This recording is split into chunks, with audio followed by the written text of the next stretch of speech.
နေ့သင်ခန်းစာမှာတော့ခုမြင်နေရတဲ့ဘိုးလက်လေးတွေပြီးတော့အောက်ကနံပါတ်လေးတွေဘယ်လိုစိတ်ကြိုက်ထည့်သွင်းပြီးအသုံးပြုနိုင်မလဲဆိုတဲ့နည်းလမ်းလေးတွေရှင်းပြမှာဖြစ်ပါတယ်။ဒီရှိရပုံလေးသင်္ကေတလေးတွေကိုဘိုးလက်လို့ခေါ်ကြပြီးတော့နံပါတ်လေးတွေကိုတော့ကျွန်တော်တို့က numbering လို့ word မှာခေါ်ကြပါတယ်။သူတို့အသုံးပြုခြင်းနဲ့ဆိုရင်အသုံးပြုရမယ့်နေရာကတော့ variable နဲ့က home နဲ့က file ဒီဘက်က paragraph group ရဲ့အပေါ်နားမှာသွားချိန်လိုက်ရင် bullet ညာဘက်ကတစ်ခုက numbering ပါ numbering ရဲ့ညာဘက်ကတစ်ခုကတော့ multi level list တွေအခုလို multi level list တွေလုပ်နိုင်မှုအသုံးပြုတဲ့အခါမှာသုံးရမယ့်နေရာလေးဖြစ်ပါတယ်သူတို့ကိုအသုံးပြုနိုင်မယ့်ပထမအောင်ဆုံးနည်းလမ်းက bullet တွေ number တွေတက်မယ်စာသားတွေကိုအခုလိုမျိုးအရင်ရိုက်ချလိုက်ပြီးတော့မှဘယ်နေရာမှာဘယ် bullet ထည့်မယ်ဘယ်နေရာမှာဘယ် number ထည့်မယ်ဆိုတဲ့ပုံစံကိုသတ်မှတ်တဲ့နည်းလမ်းဖြစ်ပါတယ်အခုဒီစာကြောင်း၃ကြောင်းကို bullet လေးတွေသတ်မှတ်မယ်အဲ့တော့သူတို့ကို select လုပ်လိုက်မယ်ပြီးရင် home နဲ့က paragraph group တွေကဘယ်ဘက်တင်ကမှာရှိတဲ့ bullet ကိုဖွင့်ချမယ်ဒီဘောဟာတွေကကျွန်တော်စိတ်ကြိုက်လုပ်ထားလို့ရှိနေတာပါပုံမှန်အဖြစ်သူပါတာကတော့ဒီလိုရိုးရိုး bullet လေးတွေပဲဖြစ်ပါတယ်ကိုကြိုက်တဲ့ bullet တစ်ခုကို reason နဲ့ရပဲဖြစ်ဖြစ် bullet library တွေရပဲဖြစ်ဖြစ်ကြိုက်တဲ့တစ်ခုကိုရေးပြီးတော့ click နှိပ်လိုက်တာနဲ့အခုလိုသတ်မှတ်ပေးတာဖြစ်သွားမှာဖြစ်ပါတယ်နောက်တစ်ခုက numbering လည်းဒီတိုင်းပါပဲလုပ်ချင်တဲ့စာကြောင်း၃ကြောင်းကိုဆက်လုပ်နိုင်မယ်ပြီးရင် home နဲ့က paragraph group တွေကဒီ numbering ဆိုတဲ့နေရာလေးကိုဖွင့်ချ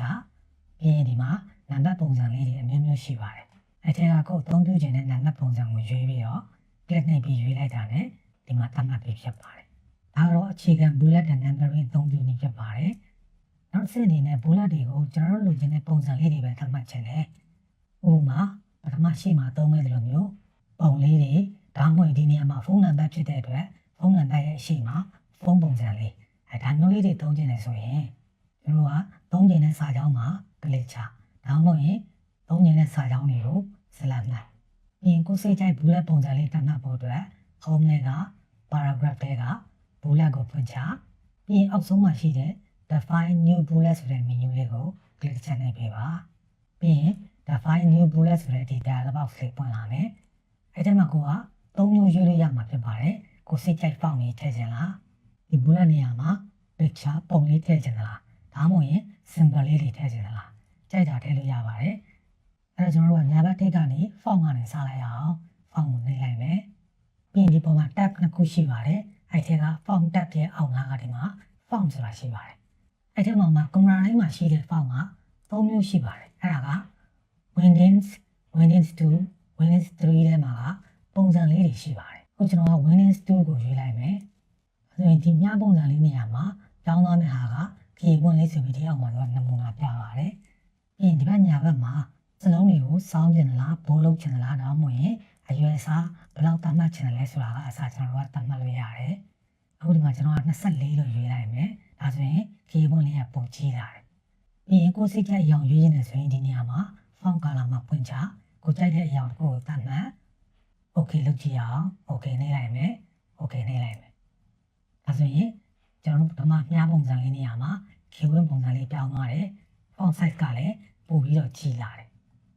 ဒီနေရာမှာတစ်ခါလေးပြောသွားချင်တာက bullet နဲ့ numbering တွေကိုပြောင်းဝင်ကြအောင်မလို့ပဲနဲ့ဒီဟာလေးတွေရဲ့ size ကိုကြီးကျင်နဲ့သေးကျင်နဲ့ပြင်ကျင်နဲ့ဆိုရင်သူတို့အားလုံးကိုပြင်ဖို့အတွက်သူတို့ပေါ်မှာတဲတဲ့ချိန်ပြီးတော့ double click နှိပ်လိုက်ပါအခုလို select ဖြစ်သွားပြီဆိုရင် home နဲ့ကစလုံးအရွယ်အစားပြင်တဲ့နေရာမှာပဲသူတို့ကိုလိုချင်တဲ့အရွယ်အစားပြင်ပြီးတော့ပြောင်းလိုက်လို့ရပါတယ်နောက်တစ်မျိုးလုပ်ကြည့်မယ်၃ကြောင်းလုံးကို select မှတ်မယ် bullet and numbering နဲ့ကိုသွားမယ် define new bullet ကိုသွားမယ်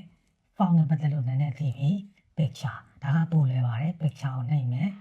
ပြီးရင်ပွင့်လာတဲ့ box တွေကကွန်ပျူတာတွေက file ကိုရွေးမှာဖြစ်တဲ့အတွက် from the file ကိုရွေးမယ်ပြီးရင်ကိုထည့်ခြင်းတဲ့ပုံလေးရှိတဲ့နေရာကိုသွားပါကိုထည့်ခြင်းတဲ့ပုံလေးကို select မှတ် insert နှိပ်မယ်ဒီမှာနမူနာလေးပြနေပြီပြီးရင် okay နှိပ်လိုက်မယ်ဒါဆိုရင်ကျွန်တော်ရွေးထားတဲ့ကြောင်ပုံစံလေးရောက်လာပြီဒါပေမဲ့အရန်သေးနေတယ်စောစောနီလန်တိုင်းပါပဲဒီပုံလေးတွေပေါ်မှာ double click နှိပ်လိုက်ပါပြီးရင် home နဲ့က font size ရွေးတဲ့နေရာမှာပဲလို့သလိုဘာချိန်ကြည့်တာနဲ့အရွယ်အစားလေးတွေကြီးပြမယ်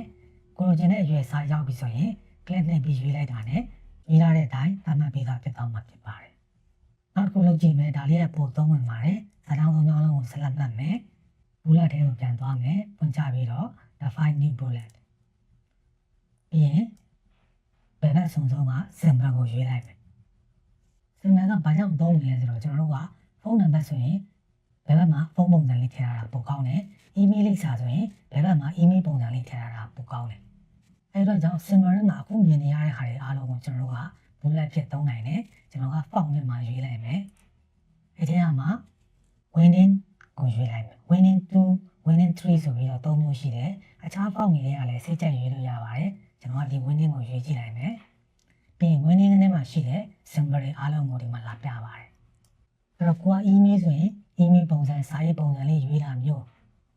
ဒါမှမဟုတ်ရင်ကနုတ်ပန်းလေးတွေထည့်ခြင်းကနုတ်ပန်းလေးတွေရွေးတာမျိုးဒီ symbol ထဲမှာပို့ပြီးတော့သုံးရတာလိုက်လုံးကြီးတွေရှိပါတယ်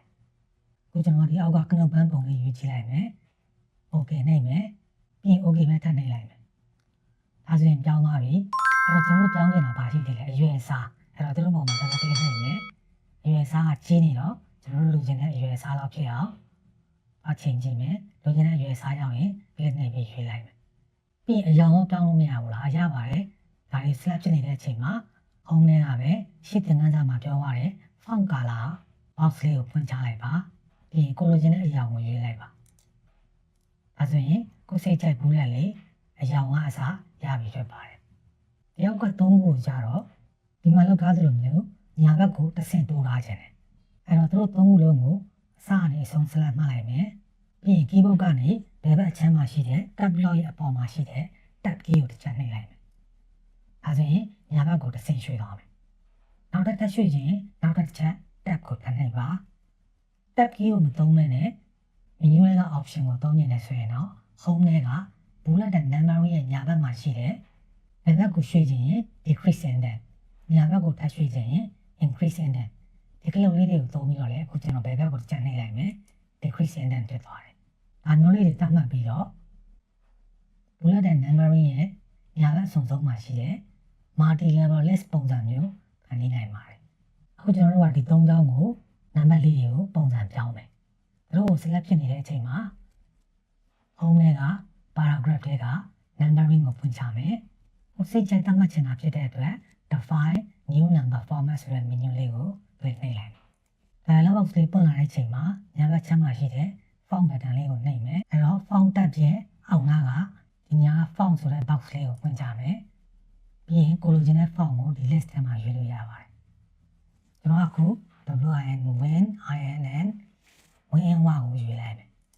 ပြီးရင်အသားခတ်တူတူလေးလိုချင်တဲ့အတွက်ဘိုးရွေးလိုက်မယ်ဒီမှာ1 2 3ဆိုရင်အင်္ဂလိပ်လိုမြင်နေရတယ်ဒါပေမဲ့ကျွန်တော်တို့ကwin 1ပြောင်းလိုက်တဲ့အတွက်မြန်မာလိုမြင်ရမှာဖြစ်ပါတယ်မြန်မာလိုမြင်ချင်တဲ့အတွက်win 1ပြောင်းတယ်တူတူလိုချင်တဲ့အတွက်ဘိုးသတ်မှတ်တယ်စလုံးရွေးစားကိုကျွန်တော်က16လောက်ထားလိုက်မယ်ပြီးအရောင်ကတော့ဒီနေရာမှာရွေးလို့ရတယ်ကိုစိတ်ကြိုက်သတ်မှတ်လို့ရပါတယ်ကျွန်တော်အပြာရောင်နဲ့ရက်နာလေးရွေးလိုက်မယ်အောက်မှာနမူနာပြနေပြီးတော့ကိုလိုချင်တဲ့ပုံစံဟုတ်မဟုတ်ဒီနေရာမှာစစ်လို့ရပါတယ်ပြီးပြီဆိုရင် okay နှိပ်မယ်ဒီမှာလည်းနမူနာစပြတယ်ပြီးရင်လည်း okay ထပ်နှိပ်လိုက်မယ်အဲဆိုရင်ဒီနေ့တော့မြန်မာစာနဲ့ရပြီဖြစ်ပါတယ်အပေါ်ကဒီ bullet တွေပဲဖြစ်ဖြစ်အောက်ကဒီ number တွေပဲဖြစ်ဖြစ်ကိုသတ်မှတ်ထားတယ်ဒီပေါ်မှာ bullet ကိုဒီလိုသတ်မှတ်ထားတယ်ဒါဆိုရင်အောက်ဆုံးကြောင်းမှာ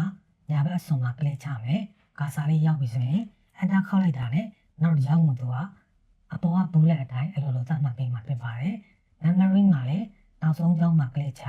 ပြီးရင် enter ခောက်လိုက်ရင်ကိုသတ်မှတ်ထားတဲ့ numbering format အတိုင်းနောက်ကြောင်းကိုလိုလျောက်သတ်မှတ်ပေးမှာဖြစ်ပါတယ်အဲ့ဒါကြောင့်ကျွန်တော်တို့ကနံပါတ်တွေကိုအစအဆုံးတစ်ကြောင်းချင်းလိုက်တက်ဆရာမလိုဘူးစာကြောင်းတိုင်းနံပါတ်တွေတက်ဖို့လိုတယ်ဆိုရင်ဒီနည်းလမ်းတွေကိုသုံးပြီးတော့လွယ်လွယ်ကူကူဖြည့်ရှင်းနိုင်မှာဖြစ်ပါတယ်နောက်တစ်ခုကဒီ bullet လေးတွေဒီနံပါတ်လေးတွေနဲ့ဒီဘက်ကစာတွေရဲ့ကြားကအကွာအဝေးဒီကွာအဝေးကိုချိန်မှုအတွက်ချိန်ချင်းတဲ့ bullet အုပ်စုဒါမှမဟုတ်ရင်ချိန်ချင်းတဲ့ numbering အုပ်စုထဲမှာ click ချထားလိုက်ပါအဲ့ဒါဆိုရင်အပေါ်ဘက် ruler မှာသူတို့ရဲ့ tab အချင်းကျယ်ကိုပြပါတယ်တကယ်လို့ကို့မှာအပေါ်က ruler တောင်မှမဟုတ်ရင်ဘေးဘက်က vertical ruler မတွေ့ရဘူးဆိုရင် ribbon ထဲက view ပြီးရင် show ဆိုတဲ့အုပ်စုထဲမှာဒီနေရာမှာ ruler ဆိုတဲ့နေရာလေးကိုအမှန်ကြီးလေးလာအောင်လိုက်တာနဲ့ဖြောက်တာဖွင့်တာဗီဒီယိုလေးကိုလိုသလိုစီမံလို့ရပါတယ် ကျွန်တော်ကဒီ number list ထဲမှာ click ချထားတယ်ဒါဆိုရင်အပေါ်က ruler ထဲမှာသူ့ရဲ့ tab အချင်းချင်းကိုတွေ့နေရမယ်အဲ့တော့ကျွန်တော်ကဒီအောက်ကညာဘက်ကအောက်ကပုံလေးကို click and drag ပြပြီးတော့လက်ဘက်ကိုနည်းနည်းဆွဲလိုက်မယ်ဒါဆိုရင် indent မှာရွေ့သွားတယ်အဲ့တော့ကြည့်ရင်အောက်ကကျွန်တော် click ချထားတဲ့တစ်ကြောင်းမှရွေ့သွားတာတွေ့ရတယ်ဒါဆိုရင်ကျွန်တော်တို့က3ကြောင်းလုံးကိုဒါမှမဟုတ်4ကြောင်းလုံးဒါမှမဟုတ်တအုပ်စုလုံးကိုသတ်မှတ်ချင်တယ်ဆိုရင်တို့အားလုံးကို select မှတ်ရမယ်ပြီးရင် ruler မှာရှိတဲ့ဘယ်ဘက်အပေါ်ကဒီ tab ပုံစံလေးကို click and drag ပြီးရင်ညာဘက်ကိုလည်းကျွန်တော်ရွှေ့ကြည့်လိုက်မယ်ဒါဆိုရင်ကျင်းသွားတယ်နောက်တစ်ရွှေ့ကြည့်လိုက်မယ်ဒီတက်ကျင်းလို့မရတဲ့အတွက်ဒီစာလေးကညာဘက်တွန်းရွှေ့လိုက်တယ်အဲ့တော့ဘယ်ဘက်ကိုလည်းပြန်ရွှေ့ကြည့်လိုက်မယ်ဒါဆိုကျွန်တော်တို့သုံးထားတဲ့နံပါတ်စင်လေးတွေနဲ့စာလေးတွေနဲ့အနိကဆုံးပုံစံရပြီ multi level list ပုံစံလုပ်ဖို့အတွက်ပါအောက်ကဟာလေးတွေကိုကျွန်တော်ကတစ်ခုခုစီသတ်မှတ်လိုက်မယ်သုံးခုကို select မှတ်မယ်ဒီထဲကနေတစ်ခုခုရွေးလိုက်မယ်ပြီးရင်သူ့ကိုညာဘက်ကိုနောက်ထပ်2ဆင့်လောက်ရွှေ့မယ်အဲ့တော့ keyboard ကနေ tab key ကိုတစ်ချက်နောက်တစ်ချက်နှိပ်လိုက်မယ်တက်ရွှေ့ခြင်းနဲ့နောက်တစ်ချက်နှိပ်မယ်ဟုတ်ပြီအောက်က3ရောက်အောင်လဲ select မှတ်မယ်သူတို့ကို numbering နဲ့သုံးမယ်အဲ့တော့ numbering ကိုဖွင့်ချမယ်ပြီးရင်တခြားမတူညီတဲ့ numbering ပုံစံလေးတစ်ခုကျွန်တော်သတ်မှတ်လိုက်မယ်သူတို့ကိုလည်း keyboard ကနေ tab key နှိပ်ပြီးတော့နောက်ထပ်အဆင့်နဲ့ထားရွှေ့လိုက်မယ်ကိုလိုစလောက်ရွှေ့လို့ရပါတယ်ကိုလုံးကအရှိန်လွန်သွားတယ်နောက်ကိုပြန်ဆုပ်ချင်တယ် decrease indent လုပ်ချင်တယ်ဆိုရင် keyboard ကနေသူတို့ကိုဒီတိုင်း select ဖြစ်နေတဲ့အချိန်မှာ backspace key ကိုတစ်ချက်နှိပ်ရင်တစ်ဆင့်ပြန်ရွှေ့မယ်နောက်တစ်ချက်နှိပ်ရင်နောက်တစ်ချက်ပြန်ရွှေ့မှာဖြစ်ပါတယ်တကယ်လို့ဒီ bullet တစ်ခုကဟုတ်ဒီမှာဖုန်းနံပါတ်ထည့်ရတယ်အောက်မှာပုံနေတယ်ဘယ်လိုလုပ်ဆိုဘာလုပ်မလဲသူ့ရဲ့ညာဘက်မှာခါစားချပါပြီးရင် keyboard ကနေ backspace တစ်ချက်နှိပ်မယ်အရင်ဆုံးသူက bullet ကိုပြလိုက်တယ် backspace နောက်တစ်ချက်နှိပ်ရင်သတ်မှတ်ထားတဲ့ indent ကိုပြမယ် backspace နောက်တစ်ချက်နှိပ်ရင်ကျွန်တော်တို့ခုံလာတဲ့ tab ကလုံးစာကိုပြန်ပြီးတော့ပြမယ်အဲဒီဘက်ကြောင့် margin ရဲ့အစကိုပြန်ရောက်သွားမယ် backspace နောက်တစ်ချက်နှိပ်ရင်တော့သူကအပေါ်စာကြောင်းကိုပြန်ရောက်သွားမယ်ဒီနေရာမှာပုံရှိနေခြင်းကိုဖုန်းပုံစံလေးရှိနေရင်ပိုကောင်းမယ်အဲဒီဘက်ကြောင့်ဒီနေရာမှာ click ချတယ်ဒီကြောင်းလေးဖြစ်ရင် click ချအောင်နဲ့လုံလောက်ပြီးတော့တကယ်လို့2ကြောင်း3ကြောင်းကိုအားလုံးတူညီတဲ့ပုံစံသတ်မှတ်ခြင်းလေဆိုရင်တော့အဲဒီ2ကြောင်း3ကြောင်းအားလုံးကို select မှတ်ပြီးတော့မှသတ်မှတ်ရမှာဖြစ်ပါတယ်အခုကျွန်တော်ဒီကြောင်းလေးကိုသတ်မှတ်မှာဖြစ်တဲ့အတွက်ဒီစာကြောင်းမှာပဲ click ချလိုက်မယ်ပြီးရင် home လေးက paragraph တွေက bullet ကိုဖွင့်ချမယ်ဒီဖုန်းပုံစံလေးဒီဘက်မှာရှိလဲမမေ့ပါနဲ့ define new bullet symbol ကွန်ပျူတာတိုင်းမှာပါတာကတော့ winning 2 winning 3ဆိုပြီးတော့ပါပါတယ်အဲ့ဒီထဲမှာရှိပြီးတော့ကိုယ်စိတ်ချရွေးလို့ရပါတယ်ကျွန်တော် okay နှိပ်လိုက်မယ်ဒီထဲမှာအယောင်သတ်မှတ်လို့မရဘူးရပါတယ် okay နှိပ်လိုက်မယ်ဖုန်းပုံစံလေးပြောင်းသွားပြီကြီးနေတယ်အဲ့တော့သူ့ကို double click ခောက်မယ်အရွယ်စားပြောင်းဖို့အတွက် home နဲ့ကသူ့ရဲ့ font ကဒီမှာမြင်နေရတယ် Windings အရွယ်စားက36ဖြစ်နေတယ်အဲ့ဒါကိုဖွင့်ချပြီးတော့ကိုလိုချင်တဲ့အရွယ်စားပြတ်သလားသွားချိန်ကြည့်ကိုလိုချင်တဲ့အရွယ်စားရပြီဆိုရင် click နှိပ်ပြီးတော့ရွေးပါကိုလိုချင်တဲ့အရောင် font color ကိုသွားမယ်ပြီးရင်ကိုလိုချင်တဲ့အရောင်ကို click နှိပ်ပြီးရွေးပါဒါဆိုရင်စိတ်ကြိုက် bullet လေးသတ်မှတ်လို့ရပါပြီခုဆိုရင် Microsoft Word မှာမသိမဖြစ် bullet နဲ့ numbering သုံးဆွဲနည်းကိုနည်းနည်းနားလည်သွားပြီလို့ပြန်ပါတယ်ကိုယ်တိုင်သုံးပြုပြီးတော့လေ့ကျင့်လိုက်တဲ့အခါကျရင်ပို့ပြီးတော့ကျွမ်းကျင်တဲ့သူတယောက်ဖြစ်လာမှာဖြစ်ပါတယ်ဒီနေ့တော့ဒီလောက်နဲ့နားပြီးနောက်ဗီဒီယိုတွေမှာပြန်တွေ့ကြပါမယ်